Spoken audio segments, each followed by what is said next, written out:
Praise the lord. మన ప్రభు రక్షకుడైన యేసుక్రీస్తు ప్రశస్తమైన నామములో ఈ కార్యక్రమాలు వీక్షిస్తున్న మీ అందరికీ హృదయపూర్వకమైన వందనాలు తెలియజేస్తున్నాం.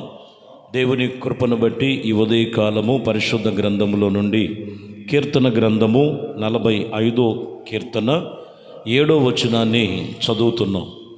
నీవు నీతిని ప్రేమించి భక్తిహీనతను దేశించుచున్నావు కావున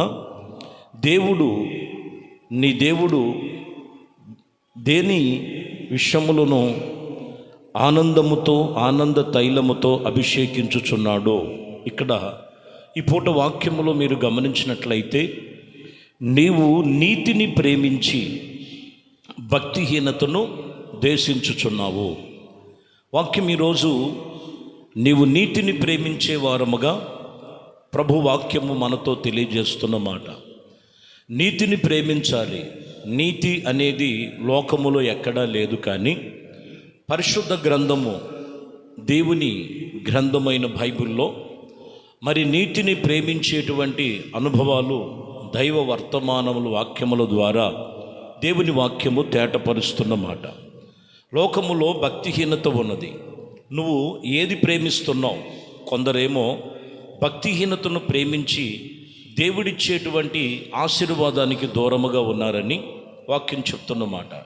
కాబట్టి నీవు నీతిని ప్రేమించి దేవునిచ్చేటువంటి ప్రతి ఆశీర్వాదానికి అర్హులుగా ఉండాలని వాక్యం ఇక్కడ తెలియజేస్తున్నటువంటి విషయములు ఈ పూట మనతో మాట్లాడుతున్న మాట.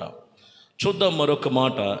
యెషయా గ్రంథములో 66వ అధ్యాయము 4వ వచనములో, నేను పిలిచినప్పుడు ఉత్తరమిచ్చువాడు ఒక్కడైనను లేకపోవును, నేను మాట్లాడినప్పుడు వినువాడు ఒక్కడైనను లేకపోయాను. నా దృష్టికి చెడ్డదానిని చేసిరి, నాకిష్టము కాని దాని కొరకు కోరుకొని, కావున నేను వారిని మోసములో ముంచివేసని వారిని భయము వారి మీదకి రప్పించదను అని ఇక్కడ వాక్యములో తెలియజేస్తున్న మాటలు చూడండి. పలుమార్లు వాక్యము చేత ప్రభు మాట్లాడుతున్న మాట. నేను పిలిచినప్పుడు ఉత్తరం ఇచ్చిన వాడు ఒక్కడూ లేడు, ఇదిగో నేను మాట్లాడినప్పుడు వినువాడు లేడని ఇక్కడ రాయబడిన మాటలు నిజమే. ఈరోజు దేవుడు వాక్యము విస్తారంగా మరి వాక్యాన్ని ప్రకటన చేస్తూ సువార్తలు, మరి దేవుని వార్తలు, దేవుని వాక్యమును అనేకమైన విధాలుగా ప్రజలకు అందుతుంది. కానీ వినేవారు ఎవరు? ఆయన మాటను ఆలకించేవారు ఎవరు? చెడుతనము చేయుటకు మరి లోక సంబంధమైనటువంటి భక్తిహీనతను ప్రేమించి కొందరు అనేకమైనటువంటి నష్టములో పడి ఉన్నారని ఇక్కడ వాక్యం చెప్తున్నమాట. కాబట్టి నీతిని ప్రేమించేవాడు దేవుని మాట వినాలి, దేవుని వాక్యానికి లోబడాలి. దేవుని తట్టు మనం తిరగగలిగితే నీతి కలిగిన ఆయన న్యాయాధిపతి, ఆయన నీతి రాజ్యములో నేను చేర్చుకునటమే కాదు, ప్రతి పాప దోషముల నుండి ఆయన విడిపించగలిగిన వాడు. ఎందుకంటే మరి ప్రకటన గ్రంథములో 12వ అధ్యాయము 11వ వచనమును మనం చూడొచ్చు. వారు గొర్రెపిల్ల రక్తమును బట్టి తమ వస్త్రములు, తమ సాక్ష్యమును బట్టి నన్ను జయించి ఉన్నారని, వానిని జయించిన వారు కనుక మరణము వరకు తమ ప్రాణమును ప్రేమించిన వారు కారు. ఇక్కడ చాలా చివరి మాట ప్రాముఖ్యం.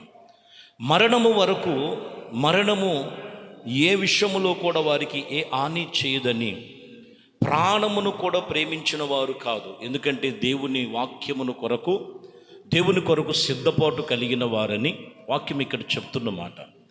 కాబట్టి ప్రియమైన దేవుని బిడ్డలారా, మనిషికి ఈరోజు మనం ప్రాణభయం అంటే ఎంత ప్రీతో, కానీ ఇక్కడ గమనించినట్లయితే మనం దేవుని యందు ప్రేమ కలిగి నీతిని అనుసరిస్తూ దేవుని సన్నిధిలో, ఆయన సన్నిధిలో, సంఘములో జయించిన వారై ఆత్మీయతలో మనం నడుచుకున్నటువంటి అనుభవం కలిగినప్పుడు మరణము వరకు తమ ప్రాణములను ప్రేమించిన వారు కారని, వీరు ఎవరనంటే గొర్రెపిల్ల రక్తము చేత తమ బట్టలను శుద్ధి చేసుకొని తమ సాక్ష్యమును కాపాడుకున్నటువంటి సంఘమును గురించి మాట్లాడుతున్నమాట. అంటే అంటే తన ప్రాణమును కూడా ప్రేమించిన వారు కాదు. దేవుని వాక్యం అంటే, దేవుని మాట అంటే అంత ప్రేమ కలిగినటువంటి భక్తి కలిగిన వారై ఉన్నారని ఇక్కడ ఈ మాటల్లో తెలియజేస్తున్న మాట. 22వ అధ్యాయము ప్రకటన గ్రంథంలో కూడా మనం చూస్తే ఇక్కడ 15వ వచనం చూడొచ్చు.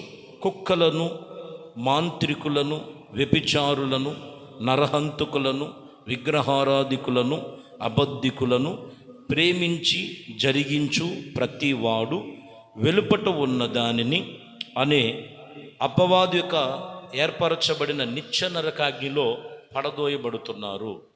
ఇక్కడ మనం చూస్తే కొందరు వీటిని ప్రేమించేవారు దేవుని రాజ్యము లేదు వారికి. దేవుని రాజ్యము చెందిన వారు ఇక్కడ మనం గమనిస్తే ఖచ్చితంగా సంఘముతో చెప్తున్నారు, నువ్వు దేవుని వాక్యమును ప్రేమించు, దేవుని యందు ప్రేమ కలిగి క్రీస్తు యొక్క రక్తము చేత కడగబడి పరిపూర్ణులుగా పరిశుద్ధులుగా నడుచుకోవాలని దేవుని వాక్యము తెలియజేస్తున్న మాట. మరొక మాటలో మీరు గమనిస్తే సామెతల గ్రంథములో ఇక్కడ మనము కొన్ని విషయాలను మనము చూడొచ్చు. 22వ అధ్యాయం 11వ వచనములో హృదయ శుద్ధిని ప్రేమించుచు దయగల మాటలు పలుకువానికి రాజు స్నేహితుడగును. చూసారా, హృదయ శుద్ధిని ప్రేమించాలంట. హృదయ శుద్ధిని ప్రేమించి దయగలిగిన మాటలను ఇదిగో పలుకువారు, ఇదిగో రాజుకు స్నేహితులని వాక్యం ఇక్కడ ఉపమానంగా చెప్తున్నారు. అంటే దేవుని వాక్యం ఇక్కడ చెప్తున్న మాట, హృదయ శుద్ధిని ప్రేమించాలి. అంటే వాక్యము నిన్ను హృదయ శుద్ధి చేస్తుంది, వాక్యము నిన్ను మరింతగా శుద్ధి చేస్తుంది. వాక్యము నిన్ను ఇదిగో ఎవరైతే ఆ వాక్యమును ప్రేమిస్తారో, ఎవరైతే ఆ వాక్యానికి కట్టుబడతారో, ఎవరైతే ఆ వాక్యమును బట్టి వారు దేవుని యందు హృదయ శుద్ధి చేసుకునే ప్రేమ కలిగిన వారై ఉంటారో, రాజే వారికి స్నేహితులుగా ఉన్నారని వాక్యం చెప్తున్నమాట. ప్రభు కూడా మత్తయి సువార్తలో 5వ అధ్యాయంలో 8వ వచనంలో కూడా చెప్పిన మాట అదే కదా.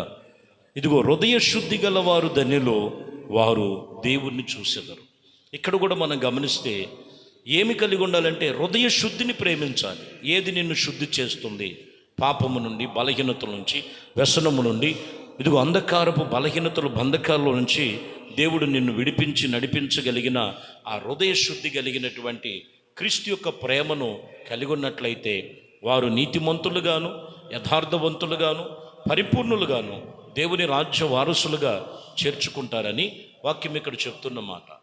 కీర్తన గ్రంథంలో 73వ కీర్తన, ఆసాబు రాసిన కీర్తనలో 13వ వచనం, నా హృదయమును నేను శుద్ధి చేసుకొని ఉండుట వ్యర్థమే, ఇదిగో నా చేతులు కడుక్కొని ఉండుట నిర్మూలమగు ఉండుట వ్యర్థమే.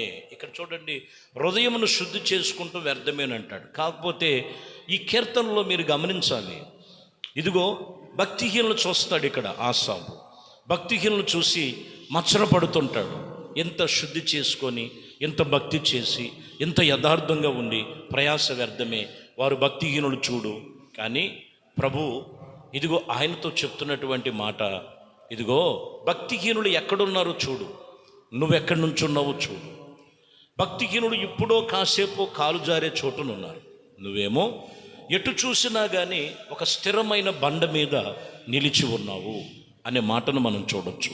ప్రియమైన దేవుని బిడ్డలారా, ఈ వాక్యమును బట్టి రాయబడినటువంటి మాటల్లో ఆకాశమును భూమిని సమస్తమును సృష్టించినటువంటి దేవుడు ఈరోజు మన ప్రభు అయిన యేసుక్రీస్తు, నీవు నీతిని ప్రేమించి భక్తిహీనతను దేశించువారుగా ఉండాలి. అంతేకాని భక్తిహీనత పెట్టుకొని, లోపము పెట్టుకొని, అనేకమైన బలహీనతలు పెట్టుకొని నేను నీతిని అనుసరిస్తున్నానని ఏదో వారికి తెలిసినది, వాళ్ళకి నచ్చిన భక్తి చేసుకుంటూ వెళ్ళటం కాదు. ఈరోజు 3 విషయాలు ప్రభు చెప్తున్నారు.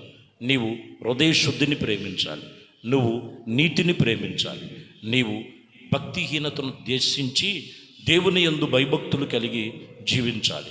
అప్పుడు నిన్ను అన్ని విషయాల్లో కూడా ఆయన కృపలో నిన్ను శుద్ధి చేసి ఆయన సన్నిధిలో నిన్ను నిలుపుకొని కృప నీకు దయచేస్తాడు. కాబట్టి ఏది నువ్వు ప్రేమిస్తున్నావో ఒక్కసారి జ్ఞాపకం చేసుకొని నీతిని ప్రేమించే వ్యక్తిగా నువ్వు మార్చుకోమని ఈ వాక్యములో తేటపరుస్తూ ఉండగా కళ్ళు మూసి ఈ ప్రార్థనలో ఏకీభిద్దాం. పరిశుద్ధుడా, ప్రేమ కలిగిన తండ్రి, దయగలిగిన మా ప్రభువా, మీ శ్రేష్టమైన పరిశుద్ధ నామమును బట్టి మీకు వందనాలు.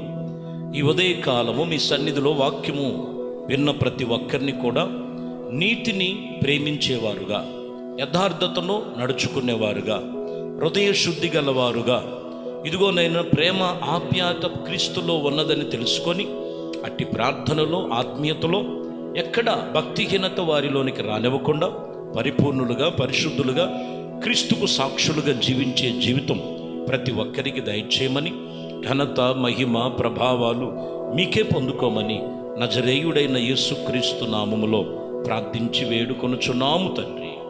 ఆమేన్. ప్రభు మిమ్మల్ని దీవించి ఆశీర్వదించునుగాక.